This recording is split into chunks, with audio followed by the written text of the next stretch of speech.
يا أيها الناس إن وعد الله حق فلا تغرنكم الحياة الدنيا صدق الله العظيم وصدق رسوله النبي الكريم الأمين إن الله وملائكته يصلون على النبي يا أيها الذين آمنوا صلوا عليه وسلموا تسليما تمام حضرات عشق و محبت کے ساتھ درود و سلام کا نذرانہ پیش کریں الصلاۃ والسلام علیک یا رسول اللہ وعلی آلک وصحبک یا حبیب اللہ الصلاۃ والسلام علیک یا نبی اللہ وعلی آلک وصحبک یا نور اللہ الصلاۃ والسلام علیک یا خاتم النبیین وعلى آلك وأصحابك يا رحمة للعالمين مولاي صل وسلم دائما أبدا على حبيبك خير الخلق كلهم محمد سيد الكونين والثقلين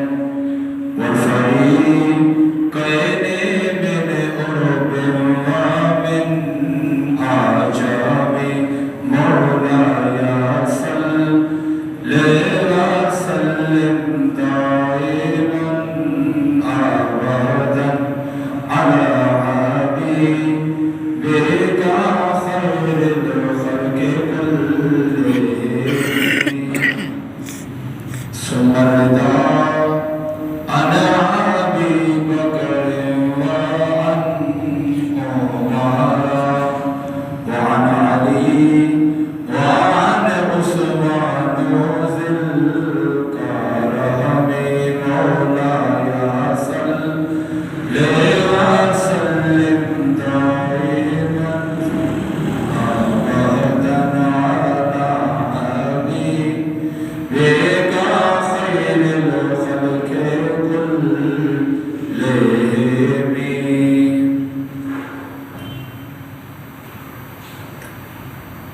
دنیا دے کم چھڑ کے بدیا پنج نمازاں پڑھیا کر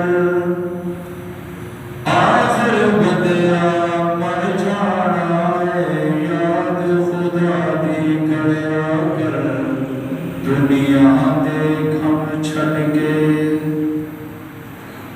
دنیا دے کم ہوندے رہندے سارے لوکی کر دینے جنہاں دے دل وچ خوف خدا دا او کدی قضا نہیں کر دینے غفلت دی پنڈ لا کے سر تو وچ مسجد دے بڑیا کر آخر بندیا مر جانا ہے یاد خدا دی کریا کر دنیا دے کم چھڑ کے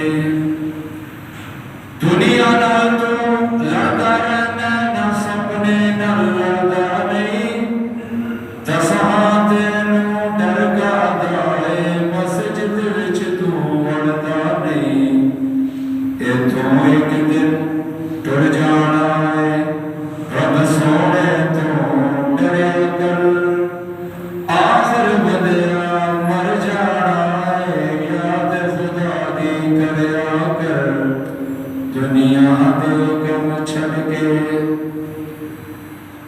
فرض نماز رب بندے تے کیتی معاف کسے نو کیتی نہیں جو جی امام حسین نے نیتی اج تک کسے نہیں نیتی نہیں سر دے کے رونا دین بچایا درود رونا تے پڑھا کر آخر بدیا مر جانا ہے یاد خدا دی کریا کر دنیا دل کم چھڑ کے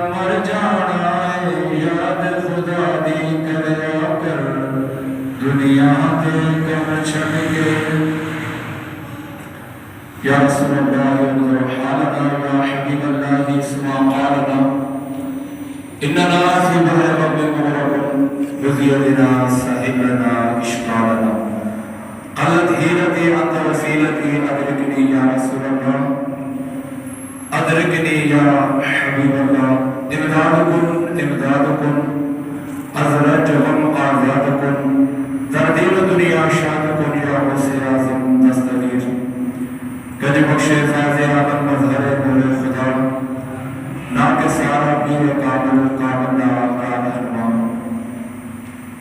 حضرات زیرو پر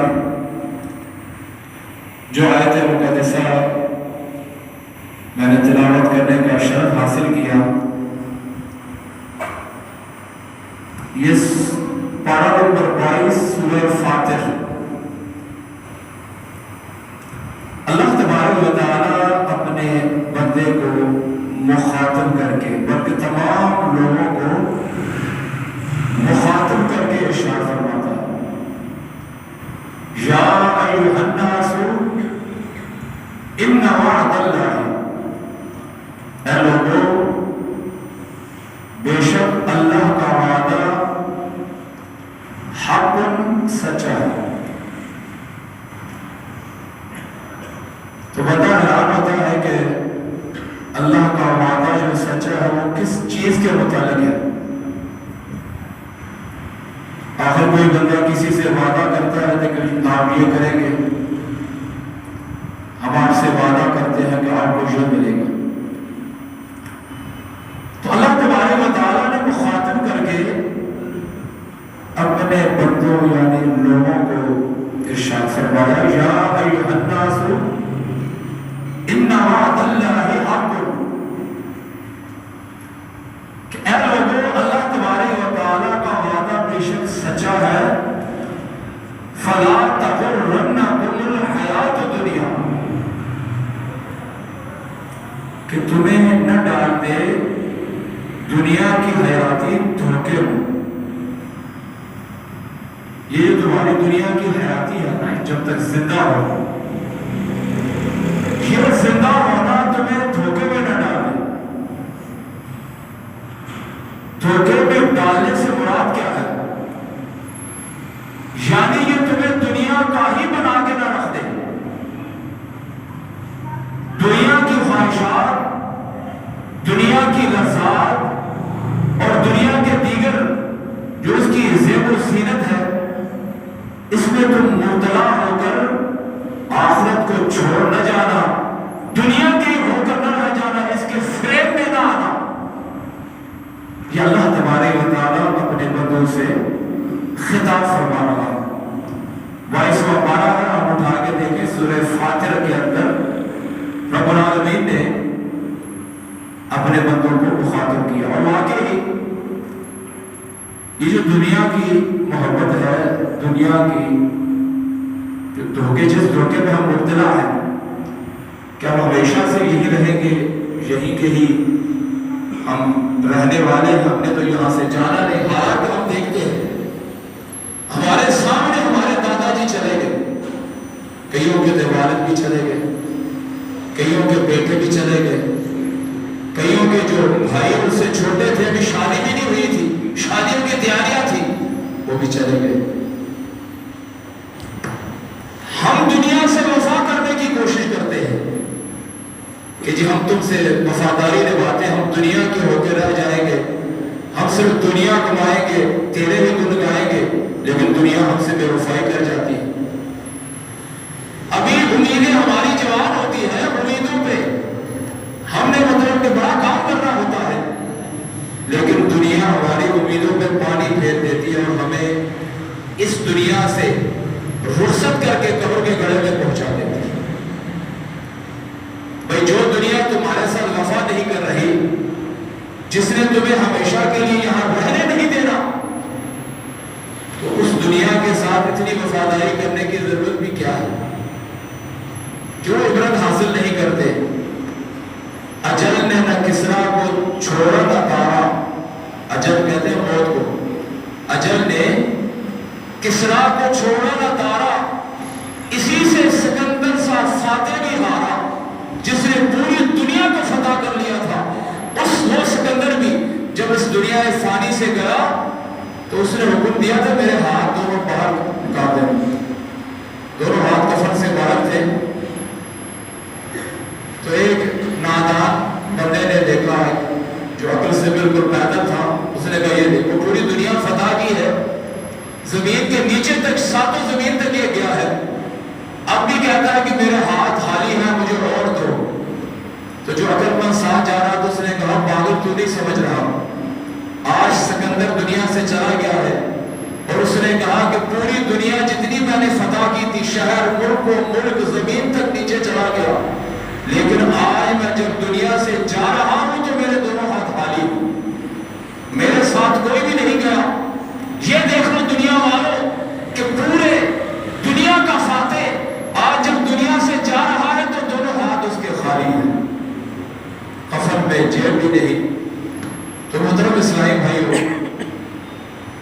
حضرت جنید بغدادی رحمۃ اللہ علیہ، آپ نے نام سنا ہوگا، سید الطائفہ، آپ کا واقعہ بھی بڑا طویل ہے، بہت ہی نہایت ہی دلچسپ ہے۔ آپ رستم زماں پہلوان تھے، یعنی کسی کی جرت نہیں تھی کہ جنید بغدادی دی کو مطلب کہ وہ زمین پہ پٹخا دے۔ رستم زماں اعلان تھا آپ کا کہ دنیا میں جہاں کوئی پہلوان ہے میرے سامنے آئے اور میرے ساتھ کشتی لڑے۔ بہرحال بادشاہ کا بڑا انعام تھا کہ اگر میرے جنید بغدادی کو کسی نے مطلب کہ زمین پہ چت کیا تو اس کو اتنا انعام ملے گا، 50,000 یا جتنے بھی تھے، مطلب کافی ایک رقم تھا۔ ایک سید زادہ آیا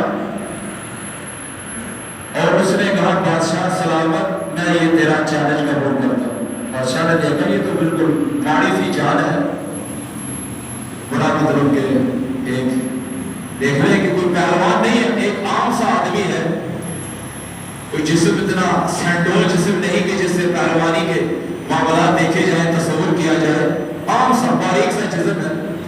اس نے کہا بادشاہ نے، سید بادشاہ آپ چاہیں جا کے جتنے زندگی کے آپ کے دن ہیں اس زندگی کے اندر وہ کھائے پیے، جنید بغدادی کا نام زمانے میں بچتا ہے، زمانے والے جانتے ہیں کہ جنید بغدادی ایک پہلوان ہے، تم کشتی کرو گے، کیا تم کفن بھی ساتھ لے کر آئے اس طرح کی؟ اس نے کہا کہ تمہارا کام کشتی کروانا ہے، بحث و مباحثہ یا ذات یا جسم دیکھ کے معاملہ نہیں ہے تمہارا۔ بہرحال معاملہ طے ہوا، پوری دنیا کے لوگ جہاں جہاں سے آ سکتے تھے وہاں اس میدان میں آئے۔ تو وہ سید زادہ آگے بڑھا، جنید بغدادی کے ساتھ ہاتھ ملاتے ہوئے کہنے لگا میں پہلوان نہیں ہوں لیکن میں سید ہوں، میں کسی سے مانگتا بھی نہیں۔ ہمارا ایک اصول ہے کہ ہم کسی سے نہیں مانگتے، ہم سید زادے ہیں، لیکن بات یہ ہے کہ میں نے اپنی بیٹی کی شادی کرنی ہے، شادی کے اخراجات میرے پاس نہیں۔ آج اگر تم کشتی کرتے ہوئے جان بوجھ کر میرے نیچے آ جاؤ گے تمہیں کچھ نہیں ہوگا، لیکن مجھے مال و زر مل جائے گا۔ جو اس نے دیکھا کہ سید زادہ جس انداز کے ساتھ مجھے کہہ رہا ہے، اس کا ٹھیک ہے۔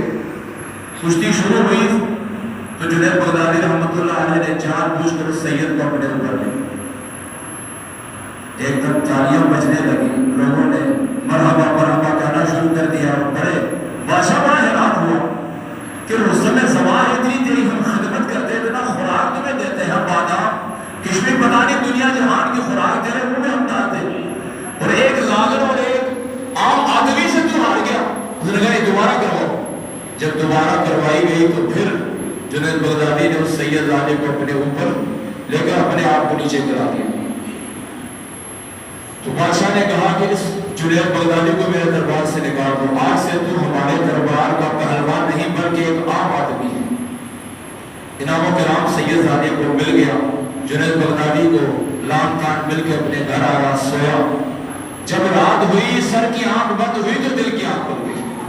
خواب میں کیا دیکھتا ہے؟ نبی کریم علیہ الصلوۃ والسلام خواب میں تشریف لاتے ہیں اور فرماتے ہیں جنید بغدادی تو نے آج میری اولاد کو نیچے نہیں گرایا، لیکن اللہ تبارک و تعالیٰ نے بھی ظاہری طور پر اگر آج تو نیچے گرا ہوا ہے لیکن ولیوں کا تو سردار ہے، یہ داتا علی حجویری جس کو آپ داتا علی حجویری کہتے ہیں، یہ بھی جنید بغدادی رحمۃ اللہ علیہ کے مریدوں میں سے ہے، اور شیخ عبد القادر جیلانی رحمۃ اللہ علیہ جس کو آپ کہتے ہیں وہ بھی جنید بغدادی رحمۃ اللہ علیہ کے مریدوں میں سے۔ آپ فرماتے ہیں، عام ہستی نہیں، آپ فرماتے ہیں کہ لوگوں دنیا کو جو سب کچھ سمجھ کے بیٹھے ہو، میرا ایک دن کوفہ جانا ہوا۔ کہاں جانا ہوا؟ کوفہ۔ کوفہ ایک شہر کا نام ہے، وہاں جانا ہوا۔ میں نے وہاں پہ ایک بڑی عالیشان عمارت کو دیکھا، ایسی عالیشان عمارت تھی کہ اس کے دروازے پہ گانے والیاں گانے گا رہی تھی۔ جب اندر میں نے جھانک کے دیکھا تو کیا بات ہے، کیسے تنعم یعنی نعمتیں وہاں پہ مجھے اندر نظر آئی، کھانے پینے کا انتظام، آرام کرنے کے معاملات، ایسا کہ انسان ایک مرتبہ جنت کا تصور کرتا ہے۔ جب میں نے ان تمام چیزوں کو دیکھا، بہرحال میں اللہ کا نام لیتے ہوئے گیا، جس جگہ جانا تھا تجارت وغیرہ کر کے میں واپس آیا اپنے گھر میں۔ 1 سال 2 سال یا 5 سال گزرے ہوں گے، چند سال گزرنے کے بعد پھر مجھے تجارت کے معاملات میں وہاں جانا پڑا، کوئی کام کاج پڑا۔ جب میں وہاں گیا تو میں نے عجیب وہاں پہ ویرانی دیکھی۔ وہ شان و شوکت والا محل آج ویرانی کا منظر پیش کر رہا تھا۔ وہ گانے والیاں بھی وہاں نہیں تھی، نوکر چاکر بھی وہاں موجود نہیں تھے۔ اندر کی نعمتیں کیا تھی؟ وہاں پر سیاہی چھائی ہوئی تھی۔ وہ نوکر جو ہر وقت اس مالک کے ساتھ رہتے، اس کی خوشامد کرتے، وہ مصاحبین جو آ کے اس کی تعریف کرتے، کیا مطلب تو نے بلڈنگ بنائی، کیا کھانے کا تو نے انتظام کیا ہے۔ آج وہاں پر ویرانی کا معاملہ تھا۔ میں بڑا حیران ہوا، کسی سے پوچھا یہ کیا ہوا؟ تو انہوں نے کہا سب کچھ دنیا کو سمجھنے والا اس محل کا مالک اچانک موت کا شکار ہو گیا۔ اولاد اس معاملے کو سنبھال نہ سکی، اچانک اولاد پر بھی موت کے معاملات آنے لگے، یہاں تک کہ اس گھر کا ایک ایک فرد جو ہے اس دنیا فانی سے چلا گیا۔ نوکر شوکر جتنے بھی یہ دوست احباب تھے، ان کی بیویاں تھیں، اپنے اپنے گھروں میں چلے گئے، انہوں نے دوسرے نکاح کر لیے، سارے معاملات ختم ہو گئے۔ آج یہ محل جو ہے ویرانی کا منظر پیش کر رہا ہے، اس وجہ سے کہ اس کے رہنے والے دنیا کے جس بدمستی میں مبتلا تھے، آج ان کو موت کا شکار ہو کر قبروں کے اندر پہنچ گئے۔ یہ ہے دنیا، جس کے دھوکے میں پڑ کے ہم کہتے ہیں کہ سب کچھ یہی دنیا ہے۔ ہم نے تو دنیا سے جانا ہی نہیں۔ ایسی بلڈنگ بناؤ جس کے اندر ہر قسم کی نعمتیں ہوں، ہر قسم کے سہولیات موجود ہوں، وہاں اے سی بھی لگا ہو، باتھ روم بھی اس کے ساتھ ٹچ ہو، پلنگ بھی ہو، مخمل کے مطلب کہ بستر وہاں بچھے ہوئے ہو، بڑا حسین و جمیل معاملہ ہو، خوشبوئیں آ رہی ہو۔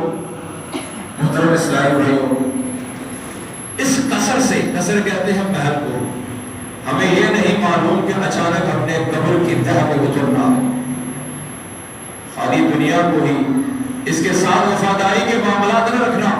حضرت سیدنا نوح علیہ السلام، آپ نبی ہیں، اللہ کے پیارے نبی علیہ السلام، آپ نے ایک جھوپڑی کا گھر بنایا، جھوپڑی بنائی جس میں بانس وغیرہ لگائے، یعنی گزار اوقات۔ تو آپ کے جتنے بھی امتی تھے وہ جمع ہوئے، وہ ضرور آپ کے لیے ہم ایک عالیشان مکان بناتے ہیں۔ ہم اللہ کے نبی ہیں، اس مطلب عالیشان مکان کے اندر رہے، یا کچھ ایسا مکان ہو تھوڑا سا اچھا سا ہو۔ یہ بانس کی جھوپڑی آپ نے بنائی ہے، اس میں گزر بسر کر رہے ہیں۔ تو حضرت سیدنا نوح علیہ السلام فرمانے لگے، جس نے اس دنیا سے جانا ہے یہ بھی اس کے لیے کافی ہے۔ جس دن میں اس دنیا سے جاؤں گا، اس دنیا کو چھوڑ کر یہ بھی میرے لیے رہ جائے گا، کوئی اور استعمال کرنے کے لیے اس کو اپنے کام میں لائے گا۔ تو لہٰذا میرے لیے مرتے دم تک یہ بانس کی جھوپڑی جو ہے یہی کافی ہے۔ محترم اسلامی بھائیوں، ہم ایسی باتوں سے ترس حاصل نہیں کرتے، ہمیں صرف دنیا کی پڑی ہے۔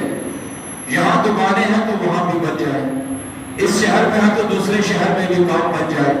اگر اتنا مال جمع کیا ہے تو اتنا اور جمع ہونا چاہیے. پولیس کو بھی پیسے دینے ہوتے ہیں, یار دوست احباب کو بھی کھلانا ہوتا ہے. سارے معاملات کا خرچے ہیں تو چرچے ہیں. اگر ہم کسی کو کھلائیں گے نہیں, پلائیں گے نہیں, تو ہمیں کون جانے گا؟ واہ تھانوں کے اندر ہماری کیسے ہوگی, وزارتوں میں ہماری واہ کیسے ہوگی؟ یاد رکھیے پیارے اسلامی بھائیوں, سوشل میڈیا کے اندر میں نے دیکھا, وہاں پہ لکھا ہوا تھا ایک, مطلب کہ وہاں بڑا میں نے غور کیا اس پہ کہ اس قوم کا کیا حال ہوگا جو ایک شاعر کو صرف 30 منٹ کے اندر 1 لاکھ روپے دیتے ہیں. جب وہ 30 منٹ کی شاعری کرتا ہے تو یہ قوم اس کو کیا دیتی ہے؟ 1 لاکھ روپے, 30 منٹ شاعری. اور ایک گلوکار جو گانے گاتا ہے, حرام قسم کے کام کرتا ہے, جب وہ گانا 30 منٹ کا گاتا ہے تو اس کو 2 لاکھ یا 2.5 لاکھ روپے یہ قوم دیتی ہے. اور یہ ایک مولوی, ایک امام 30 دن اور ہر دن 5 نمازیں پڑھاتا ہے, اس کو 15,000 روپے دیتے ہیں. تو اس قوم میں مراسی پیدا ہوں گے, اس قوم میں امام نہیں پیدا ہوں. اب خود اندازہ لگا لیں, ایک 100 آدمی کو کھڑا کر کے کہے آؤ امامت کراؤ, ہر کوئی ہاتھ کھڑا کر کے کہے گا میں نہیں کروا سکتا. میں کیسے کرواؤں؟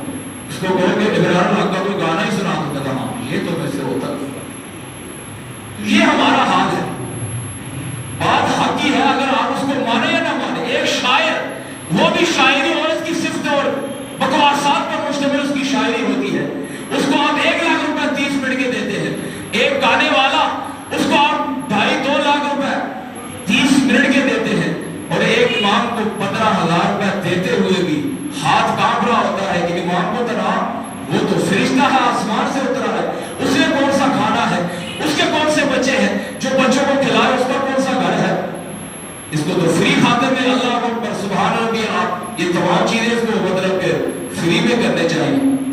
تو محترم اسلامی بھائیو, اس قوم کے اندر واقعی یا تو کرکٹر پیدا ہوگا, یا مراسی پیدا ہوگا, یا شاعر پیدا ہوگا, یا قوال پیدا ہوگا جو ڈھولکیاں بجا بجا کے ہی گزارا کرے گا. تو بہرحال پیارے اسلامی بھائیو, حضرت سیدنا عمر بن عبدالعزیز رحمت اللہ علیہ آپ فرماتے ہیں, اس دنیا کو ہر لحاظ سے سب کچھ سمجھنے والوں یہ بات ذہن میں رکھنا, اللہ تبارک و تعالیٰ نے اس دنیا کا فنا ہونا لکھ دیا. اس دنیا نے فنا ہونا ہے, یہ باقی نہیں رہے گی.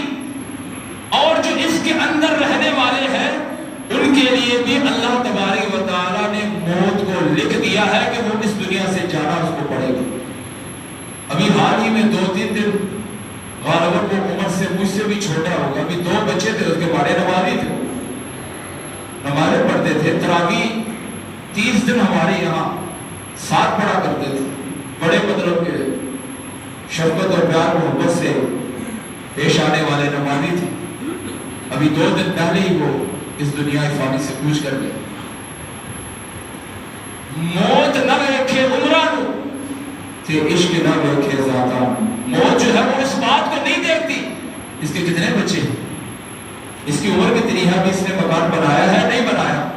یہ دنیا اتنی بے وفا ہے کہ سب چیزیں تمہاری مجبوری کے طور پہ تمہارے سامنے ہے, جس کے لیے تم سب کچھ کرتے ہو. لیکن یہ دنیا اتنی بے وفا ہے کہ تم کو ان سب سے جدا کر کے اٹھا کے مطلب کہ قبر کے گڑھے پہ ڈال دیتی ہے. پھر بھی اس کے ساتھ وفاداری کرنے کی کوشش کرتے ہو.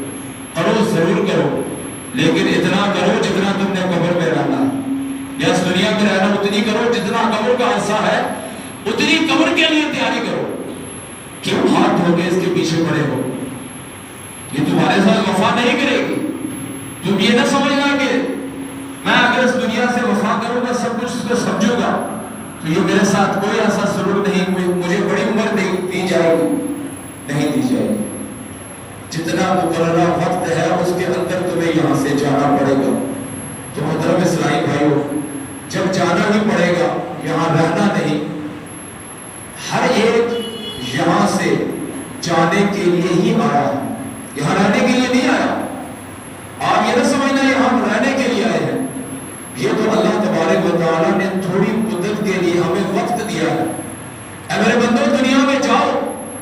جا کے اب میں تمہیں دیکھتا ہوں تو آخرت کے لیے تم تیاری کیا کرتے ہو؟ یہ تو آزمائش اور امتحان گاہ ہے یہ دنیا. اس دنیا کے اندر رہ کر ہم نے آخرت کے لیے نیکیاں جمع کرنی ہے، آخرت کو سنوارنا ہے، خالی دنیا کی ہو کے نہیں آنا. یہ نہ سمجھنا جو اللہ اللہ کرتے ہیں، نمازیں پڑھتے ہیں، جو دنیا میں رہ کے آخرت کی تیاری کرتے ہیں، ان کے ہاں کے گھروں میں چولہے نہیں جلتے یا کہ وہ بھوکے سو جاتے ہیں رات کو، ایسا نہیں ہے. اللہ بہتر رزق دینے والا ہے. چاہے اس دنیا کے بن کے رہو یا اس دنیا میں رہ کر اللہ اللہ اور نماز پڑھتے رہو، دین کو سامنے رکھ کے زندگی گزارو. انشاءاللہ کھانا وہ بھی کھاتا ہے، رزق اس کو بھی ملتا ہے، اور جو خالی دنیا دنیا کرتا ہے اس کو بھی سب کچھ ملتا ہے. تو محترم اسلامی بھائیو، اللہ تبارک و تعالیٰ کی بارگاہ میں دعا ہے کہ رب العالمین ہمیں اس دنیا فانی میں رہتے ہوئے اپنی قبر و آخرت کی تیاری کی توفیق عطا فرمائے. آپ شکر ادا کریں اللہ کا کہ ایک مرتبہ پھر اللہ تبارک و تعالیٰ نے رمضان المبارک کی بہاریں ہمیں دیکھنا نصیب فرمائی. اور کیا معلوم کہ اس رمضان کے بعد کس نے کہاں تک زندہ رہنا ہے، کیا کرنا ہے. تو اللہ تبارک و تعالیٰ نے اگر ہمیں وقت دیا ہے، مہلت دی ہے، تو اس مہلت کا خوب فائدہ اٹھائیں. دنیا فانی میں رہتے ہوئے آخرت کی خوب تیاری کریں. وآخر دعوانا الحمدللہ رب العالمین.